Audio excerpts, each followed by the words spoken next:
Oregon's got a new quarterback commit. I like this kid a lot.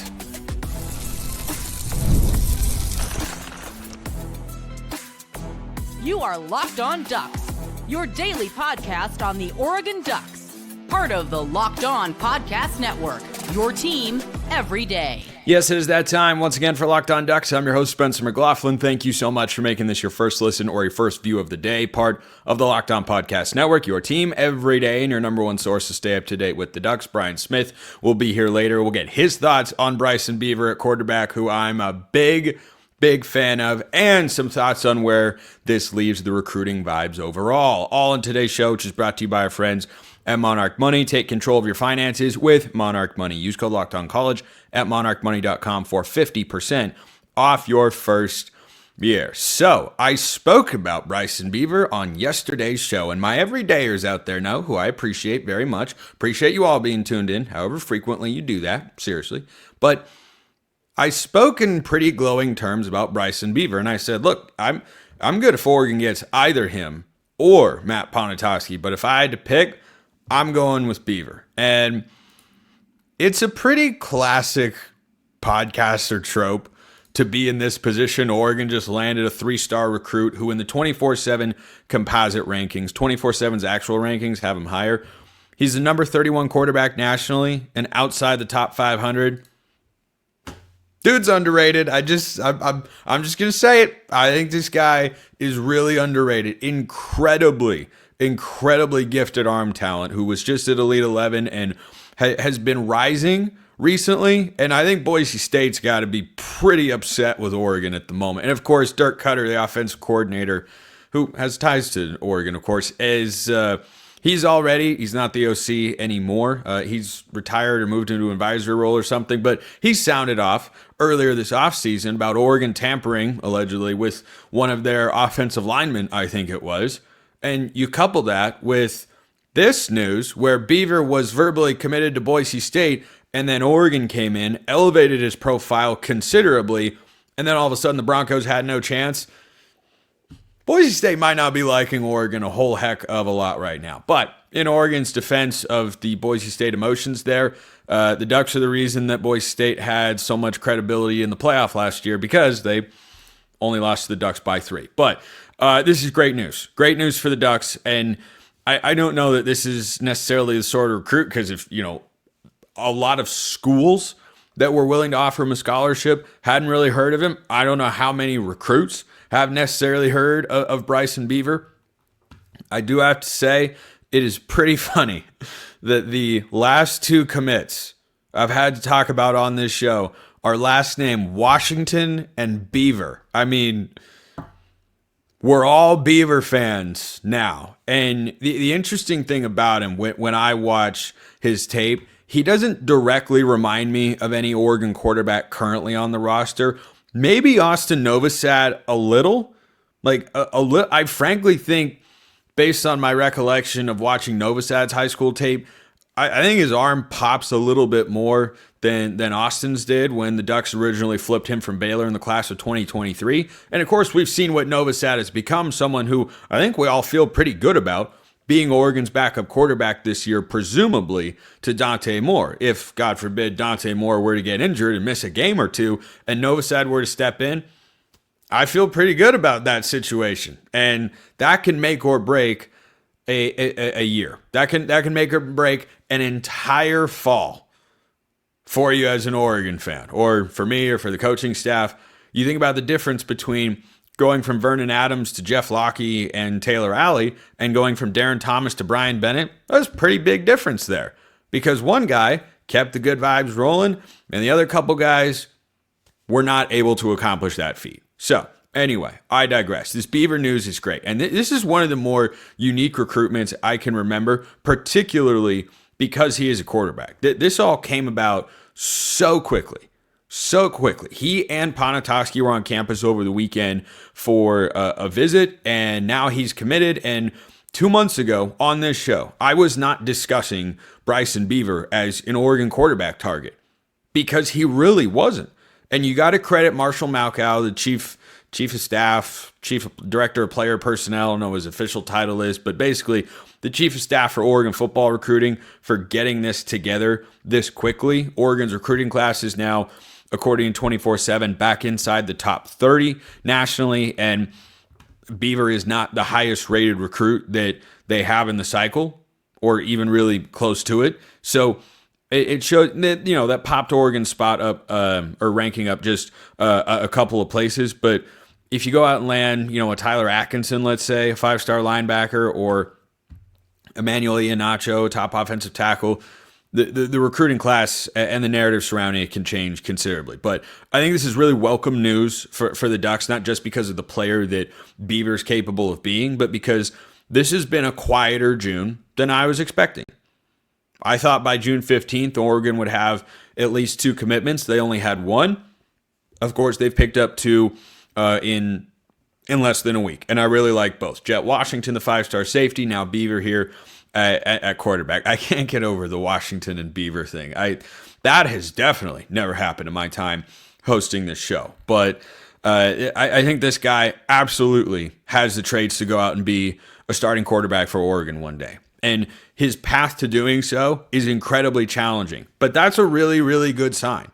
You want to be in a place where I get this all the time, mostly from opposing fan bases or podcasters, about, well, is that guy even going to be able to play? Does it even matter that he got a talented recruit? He's not going to be able to play. Like, that's a problem? Like, that's a bad thing?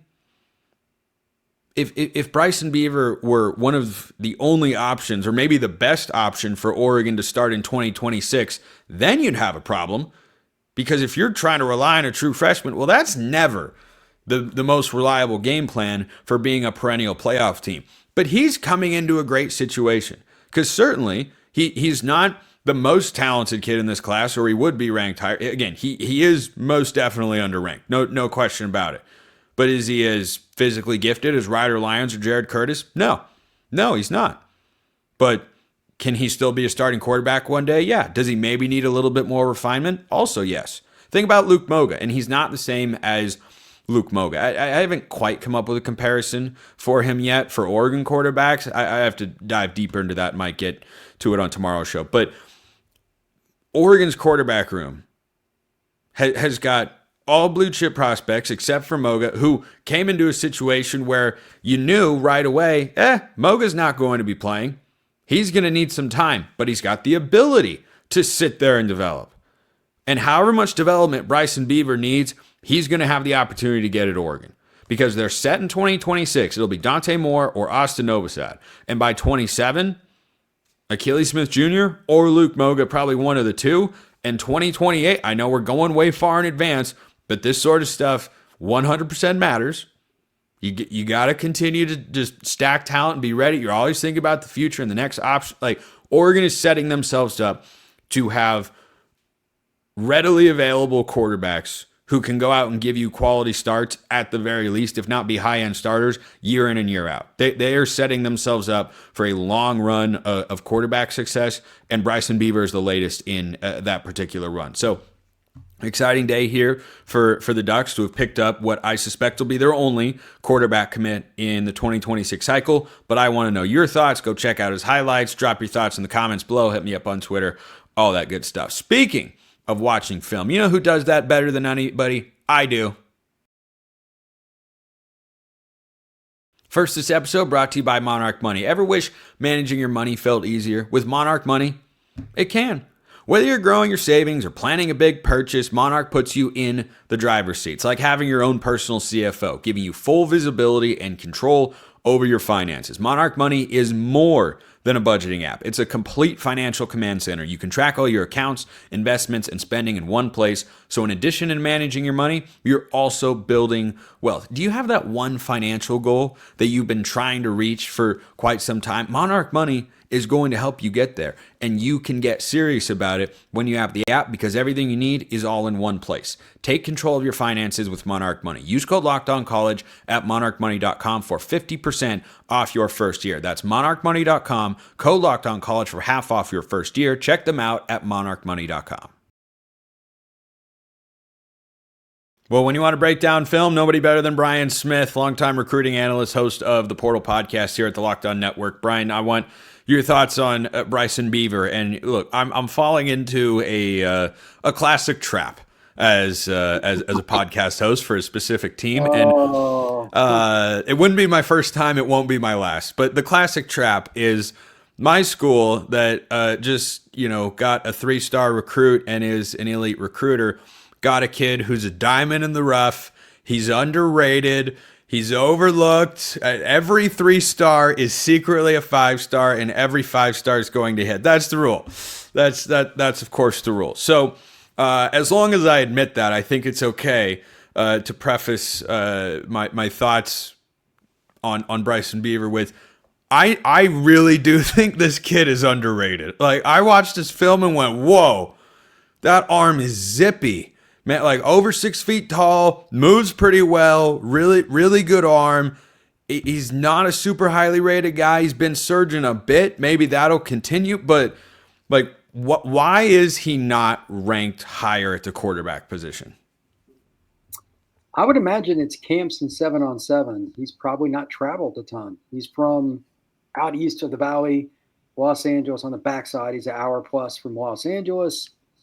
And he just hasn't traveled much. Most of the scouts are down south.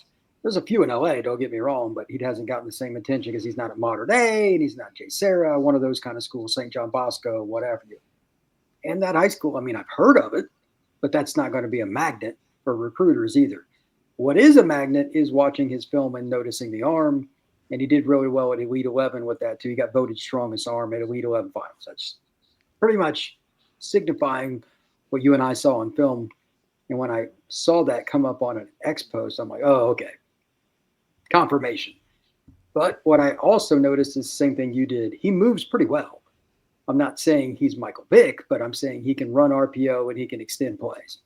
And that's fine. In today's world, that's what you want. Kind of like some of the Ole Miss quarterbacks, and matter of fact, Ole Miss recruited him, guys that will split the defense every now and then if you're not paying attention, or pick up that 6 yards on 3rd and 4. That's what I see out of Beaver. Not saying, again, that he's going to be just electric, but he can run well enough. And he escapes and throws on the run pretty well. He's got some gunslinger in him. Probably needs to dial it back at the college level, I would imagine, because some of those passes will go the other direction. That is fact. But his arm strength gets really to the outside without any problem. Like, he throws it on a line. You can't teach the arm strength. It's not Jeff George, but it's really, really good. So I'm curious to see how quickly he can assimilate, because your Ducks, they've got a depth chart at quarterback. Like, that's no joke. It's really impressive. But this kid's a little bit different than some of the other guys they've got, because, I know they got the one kid from Arizona that's a freak athlete, but he doesn't have Luke Moga. He's got a pretty good arm. He doesn't have Beaver's arm, though. I'd say this is kind of the happy medium in a million different ways. And here's the irony. How many times do you miss on multiple big-time quarterbacks and still get a guy you really want? Not just a throw-in guy. Oregon should feel pretty lucky, because where they're at, the reason they're missing, it's the same reason Ohio State. These kids know they're not going to play. Like, Ohio State got the St. Clair kid last year. Good luck. You know what I mean? Like, it's really hard. And Oregon's depth chart's just deep. Good luck. It's the same thing. So I'm not surprised they got somebody. I'm surprised they got an Elite 11 quarterback of any kind, though.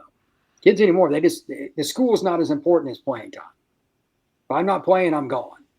I'm sure Oregon will probably have somebody leave next spring at quarterback. That's just kind of the nature of the beast. But if you keep bringing in 4- and 5-star talents, on like his arms conservatively, a 4-star talent, borderline 5-star, he might push somebody out of the way. And that's what you want if you're Dan Lanning. Hey, we're bringing in kids. Whoever wins the job, whoever wins second place, whatever, that's up to them. We just coach.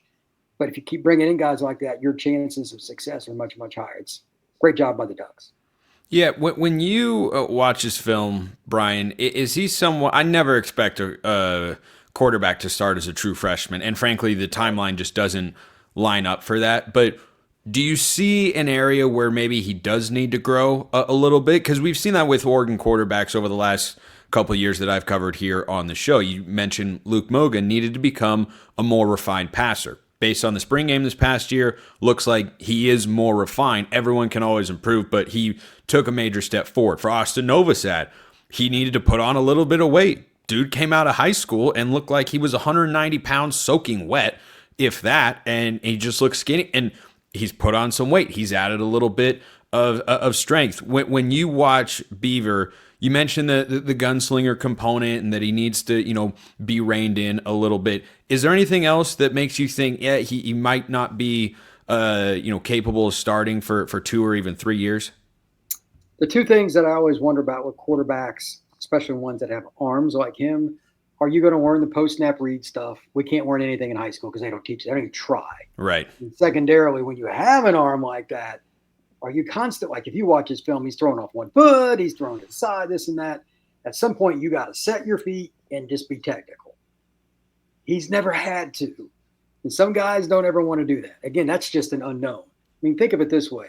In the NFL, how many millions of dollars, like a team like, let's just use Detroit historically. They stink as a historic, and they're constantly drafting the top 5. How many quarterbacks did they hit on?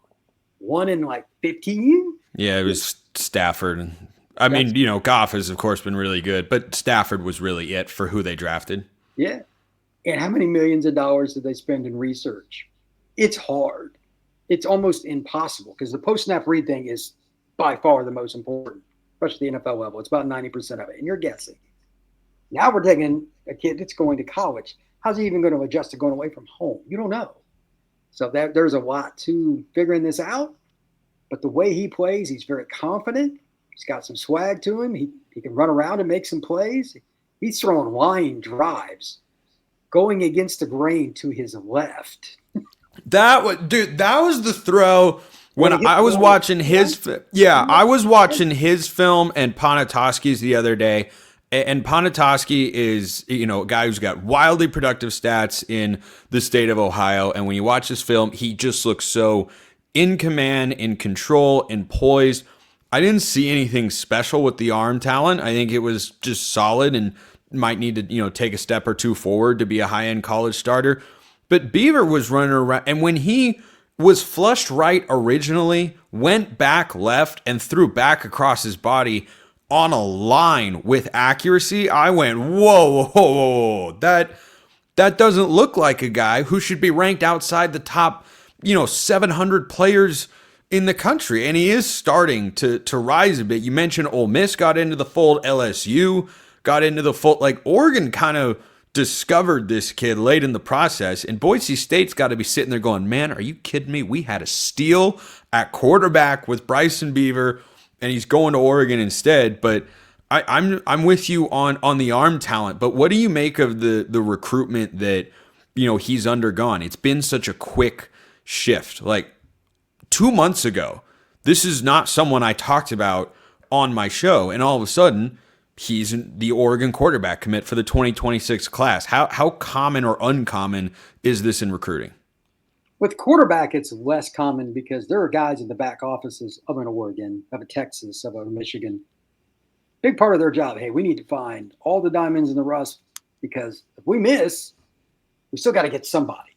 It's historically shown when you miss completely a quarterback, it usually comes back to haunt you at some point. Injuries, not having any experience, whatever it is. So for this to be like a kid from LA, more or less, like he's an hour or so outside, but that area is recruited for quarterback harder than any area in the country. Yeah. It's bizarre. But at the same time, it happens. I don't know. Was he a first-year starter or something last year? There has to be some kind of story behind. I don't know what it is.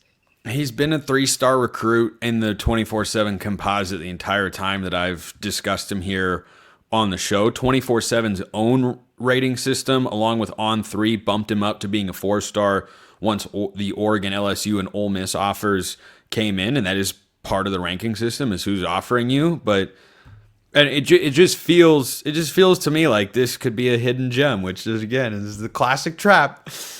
You just jinx yourself. Like this kid is going to absolutely fall in. If anybody wants to blame the future failures of Bryson Beaver, it is Spencer McLaughlin. Oh yeah, throw it on me. I can take it. Brian Smith, the Portal Podcast, great as always. Still more coming on today's show. Always enjoy chatting with Brian. Thoughts on the matchup with the Beavs and where are the vibes at on the trail? That is coming up next.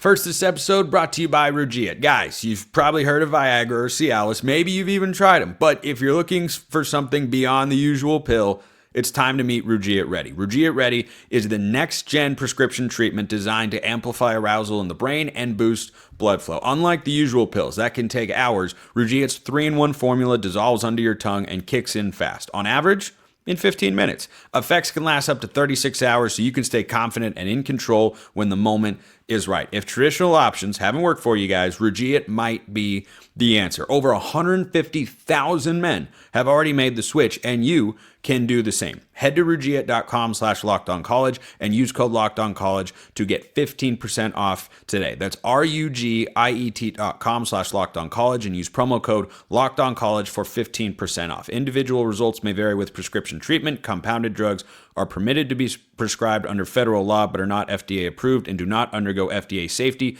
effectiveness, or manufacturing review. Please visit the Rugiet website for full safety information. Check them out at Rugiet.com/LockedOnCollege.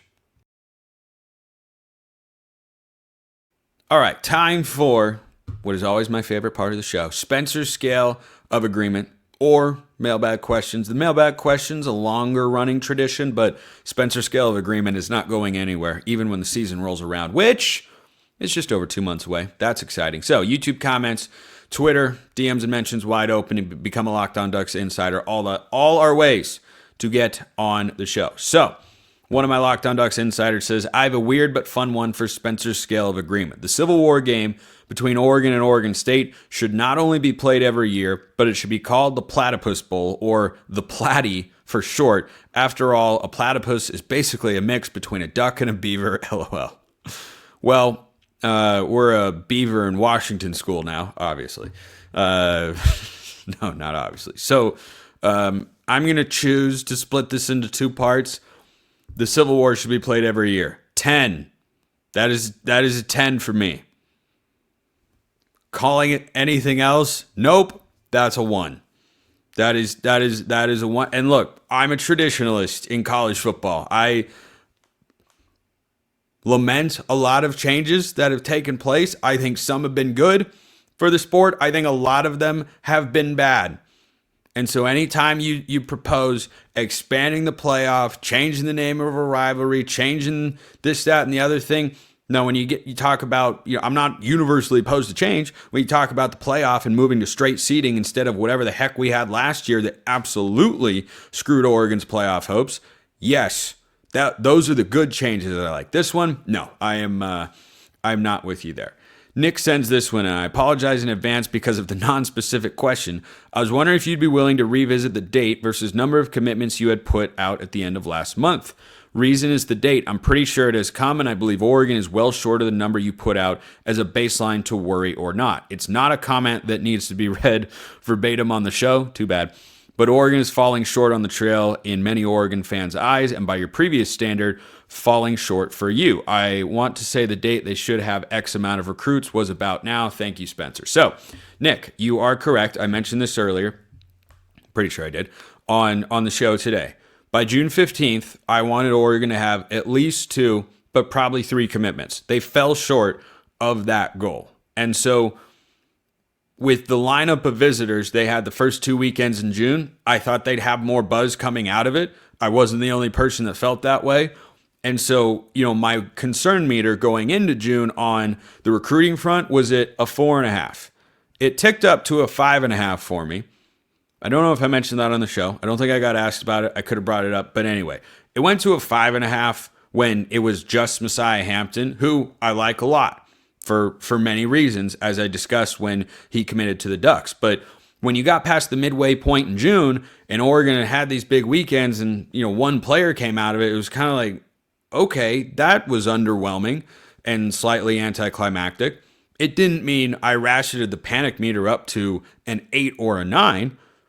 And I think I was justified in doing so when Jet Washington committed. This comment or question from Nick came in before the Bryson Beaver commitment. So I want to bring this back to Oregon's quarterback recruit. Bryson Beaver, to me, if you just take out the player and look at the recruiting impact, I see it as a stabilizer. I think this is an opportunity for Oregon to, just kind of hold serve on the trail, commitments are pouring in across the country for a lot of other schools. I don't know that every player Oregon's after has the exact timeline. And, like Emmanuel Iheanacho, for instance, I believe is planning to commit sometime in August. And he's still going to take visits throughout the course of the season. That August 5th is when Iheanacho's planning to commit. Oregon is seen as the favorite there. And, when they missed on Ryder Lyons and Brandon Arrington, while also missing on Jared Curtis and Jackson Cantwell, the urgency to go get Iheanacho, who they've been in for a long time and are in a good position for, it looked like they were in a good spot for Arrington.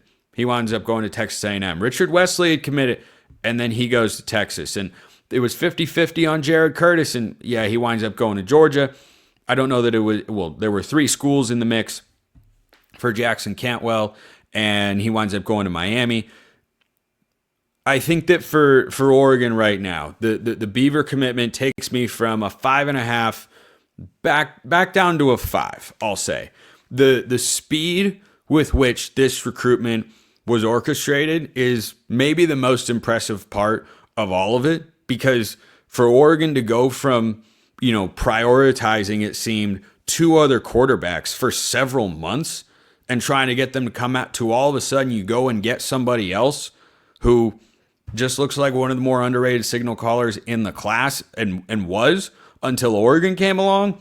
That's really impressive and just kind of makes me go, okay, this is not a full-fledged disaster. The class can still get into the top 10 where we expect it to be. I don't think it is possible for them to get inside the top 5. They would have to do some wild, crazy stuff that would give me a lot of great content to talk about here on the show. So selfishly, I hope they do that, but not expecting that. They should still at the very least get inside the top 15, but also have more than enough time to get themselves inside the top 10 nationally. And, if you want to think about it in a pure numbers term, just what I said, from 5.5 to 5, my concern meter for Oregon not getting a top 10 class. Like right now, I feel like that is just as likely to happen as it is not likely to happen. So I hope that answers your question, Nick. I will close with this piece of news because I discussed him earlier this week. Paul Mbia, the international prospect on the basketball front, committed to Kansas. So I don't know if there are any serious options out there that Oregon's considering in the portal. Their roster can be solidified. They can be done. Kind of bummed they missed on both Desmond Claude and Paul Mbia. Same sort of thing as Oregon football on the trail. You didn't have to have these guys in order to have a successful class or cycle. However, they would have been very welcome additions whose impact would have been more than just, oh, nice, solid pickup. So Oregon's portal class on the hardwood is good. It could have been better, but it is still good. And I think the roster is good. I don't know if I'm quite as sold on, where their ceiling is compared to this past season, but we'll just have to wait and see how all that goes. But wanted to keep you updated on that, as is our usual arrangement here on the show. Appreciate everyone listening. I will see you next time. Until then, hope you have a wonderful rest of your day, and go Ducks.